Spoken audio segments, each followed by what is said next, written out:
ছোটবেলা থেকেই পড়াশোনা থেকে বেশি মনোযোগ ছিল খেলাধুলায়। অনেক সময় স্কুল ফাঁকি দিয়েও মাঠে পড়ে থাকতেন, আর সেই খেলাধুলাই তাকে এনে দিল পরিচিতি। তিনি এখন ফুটবল তারকা বনে গেছেন। সাফ অনূর্ধ্ব 20 চ্যাম্পিয়নশিপ 2026-এ চ্যাম্পিয়ন বাংলাদেশের তিনিও একজন অংশীদার। এতক্ষণ যাকে নিয়ে কথা বলা হচ্ছিল তিনি নারায়ণগঞ্জের পাইকপাড়া ঋষিপাড়া এলাকার বাসিন্দা সানি দাস। তিনি একজন হরিজন সম্প্রদায়ের সন্তান। হরিজন সম্প্রদায়ের প্রথম ফুটবল খেলোয়াড়ও তিনি। সানি দাসের এই সফলতায় তার সম্প্রদায়ের মানুষজনও অনেক খুশি। যেদিন খেলা হচ্ছিল সেদিন টিভির স্ক্রিনে সবাই মিলে খেলা উপভোগ করেন। বাংলাদেশ জয়ী হওয়ার পর তারা দ্বিগুণ আনন্দে মেতে ওঠেন। যদিও ইনজুরির কারণে ফাইনাল খেলায় অংশ নিতে পারেনি সানি দাস, তারপরও তাদের যেন আনন্দের সীমা নেই।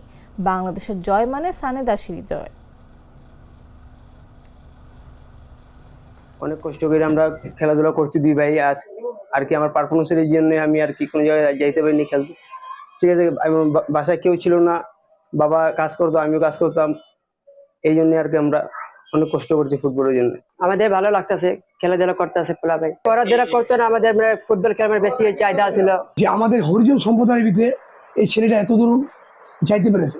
অনেকে কিন্তু জানে না যে হরিজন ছেলে, এটি জানলেও কোনো সমস্যা নাই, কারণ ও সব জায়গায় নিজের পরিচয় দিয়ে, ওর তো সার্টিফিকেট আছে না, সার্টিফিকেট অবশ্যই লেখা আছে কি যে ও একটা ব্যতিক্রম ধর্মী, ব্যতিক্রম রিলিজনের ও একজন প্লেয়ার। এটা ডিফারেন্স।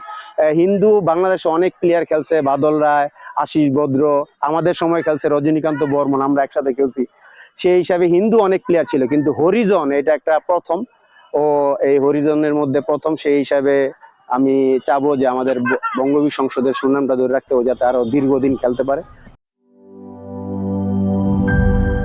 মিল্ক ক্রিম আর এক্সাইটিং ফ্রুট ফ্লেভারে তৈরি হুররে ওয়েফারের মাঞ্চি টেস্টে আপনিও বলবেন টেনশন দূর রে, হয়ে যাক হুররে।